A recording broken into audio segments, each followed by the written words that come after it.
What is up, you guys? Glitchiz here, coming at you with an all-new Dauntless video. But first, if you enjoy quality gaming content, then consider hitting that subscribe button and turn on notifications so you don't miss any of my future uploads.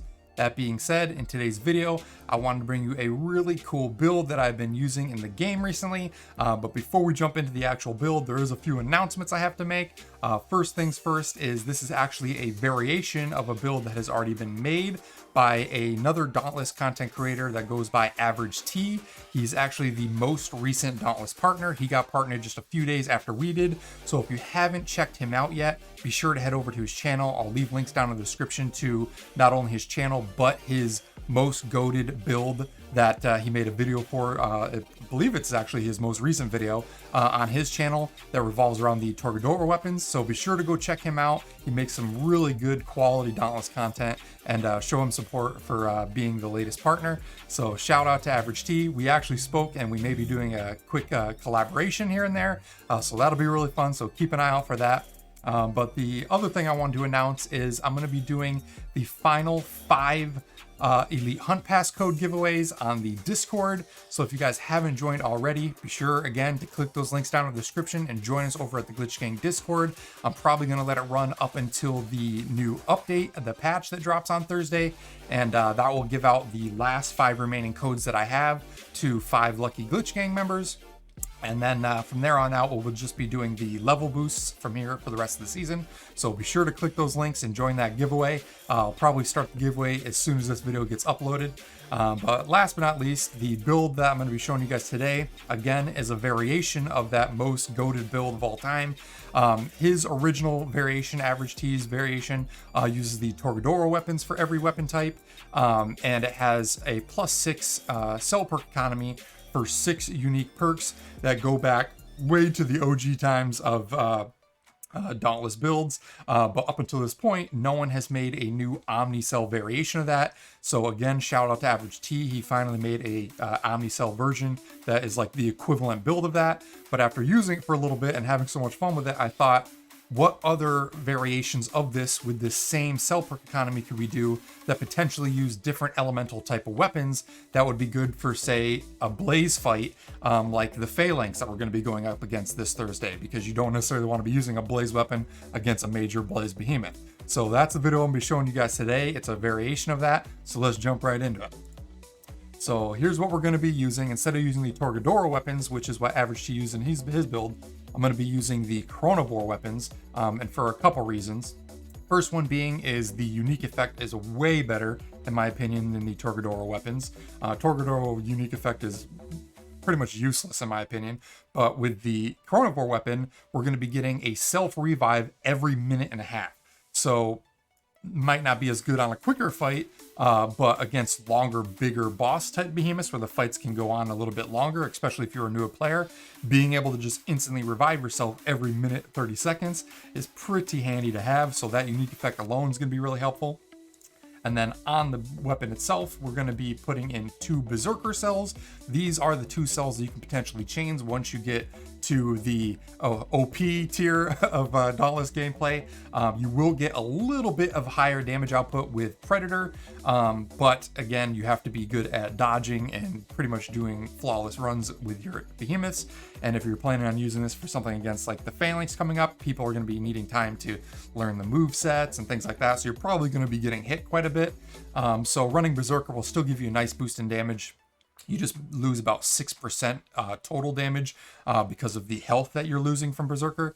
But like I said, if you want to and you think you're good enough, feel free to swap out these 2 Berserker cells with Predator and just do Predator instead of Berserker, and it will give you a little bit more damage in the long run. But yeah, Berserker to start out with Avenging Overdrive, Recursive Hilt, and then the Rezakiri Bond, the Call of Dawn. This actually just got a recent buff. Now when it's Power Surge, you're going to be getting plus 12 percent chance to do double the damage. Before it was just a flat 10.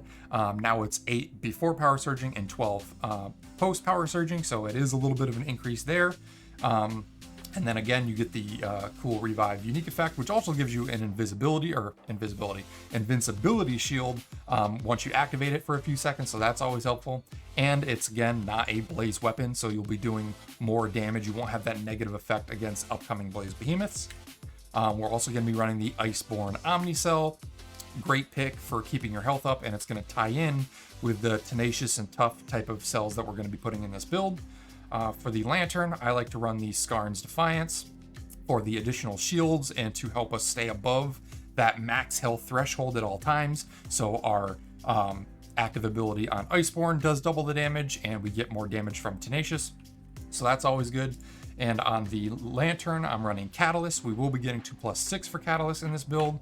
And for those of you that don't know, what Catalyst does is it increases the tonic effectiveness and duration of all of our tonics by 60%.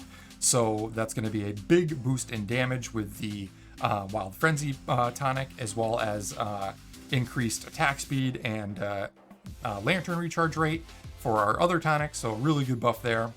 Pretty much a meta at this point. And then here's where things change a little bit in AverageT's. He did use the Nasher Cap, the Light's Virtue, and the Boreal Mites, but instead he had the Thrax boots here.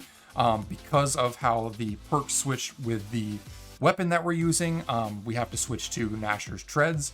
But once you switch to these 4 armor pieces, again, with the exception of maybe Warpike, you can use these 4 pieces and this particular loadout on any single weapon type in the game, and it will be viable. All 6 of these perks are really, really handy regardless of the situation you're in, and they synergize really well together. But moving on to the helmet specifically, again, we have the Nasher's Cap. This is the Nasher helmet. That will have +3 Tenacious built in now, and then we're putting a +3 Tough cell. We will be getting 2+6 on all of these perks. For those of you that don't know, Tenacious, for every 100 current HP that we have, we get 2% bonus damage. And with Toughness, we get 50% increased healing from all sources and an additional 500 max health. So with this, minus Berserker, we would normally be at 1600 health. With Berserker at +6, it's going to be dropping us down by 300 health, so we'd be at 1400 with our minor buffs. So that is a big chunk of extra damage that we're going to be getting just for being at max health at all times because of Tenacious, so that's handy. Moving on to the chest piece, we have the Light's Virtue. This is the Rezakiri chest piece. That has +3 Cunning built in, and that is where we're putting our second +3 into Catalyst. And for those of you that don't know, Cunning will give us +10% critical strike chance and 30% critical strike bonus damage. So really good perk to have there on every weapon. Moving on to the gloves, we have the Boreal Mite, really easy pair of gloves to make. That will have our second +3 in Tenacious to get us +6, as well as our first +3 into Overpower. And then last but not least, we have the Nasher Treads. These are the Nasher boots. That will have our second +3 into Toughness to get us to +6, and our second +3 into Overpower to get us to +6 for Overpower. And again, Overpower did get a little bit of a nerf, but still super handy. +40% damage versus Stagger Behemoths. It's actually the same, but the way the part breaks and the stagger system works in general change. So it is a little worse than it was originally, but still really, really strong. So at the end of the day, our cell perk economy is going to be +6 Berserker, +6 Catalyst, +6 Cunning, +6 Overpower, +6 Tenacious, and +6 Toughness. All really, really good perks and all synergize really well together. And again, they work on pretty much every single weapon type, and this armor set will work with every single weapon type. Last but not least, for the tonics, I'm going to be running Blitz, Frenzy, and Aether Drive tonic for the increased attack speed, the increased damage, and the increased cooldown rate of our Lantern ability. And because we're having that +6 to Catalyst, again, all of those tonics are going to be getting big buffs and increased duration as well. So that is the build. Super, super handy. I've been having a ton of fun with it. Again, shout out to AverageT for A, becoming partner, and B, for coming up with this really cool build. I'm glad I was able to make a unique variation. I think this will be a little bit better for the upcoming fight with the Phaelanx potentially. So potentially try that out. But yeah, enjoy the build, you guys. I'll probably just run some quick footage here of a few high-level behemoth kills. But yeah, that's pretty much it.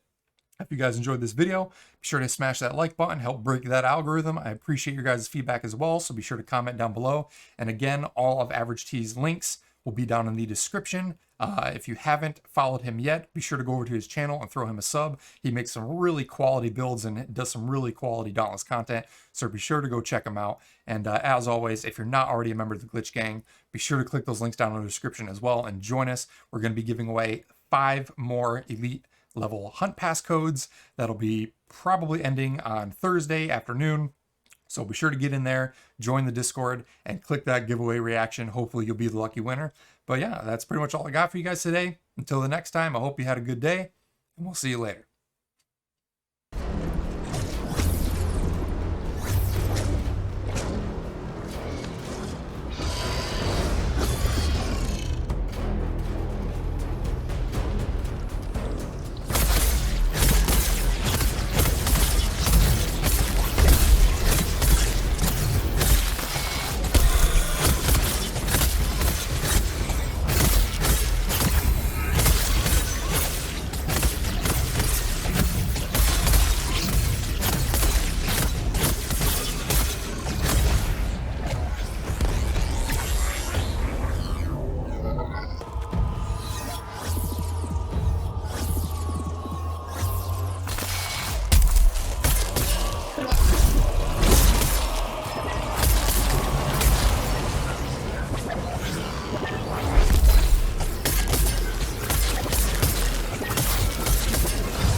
Thanks so much for watching, you guys. I hope you enjoyed the video. If you did, be sure to hit that like button. Also, if you're looking to join a killer community of like-minded gamers, then be sure to click the link in the description and join the Glitch Gang Discord server.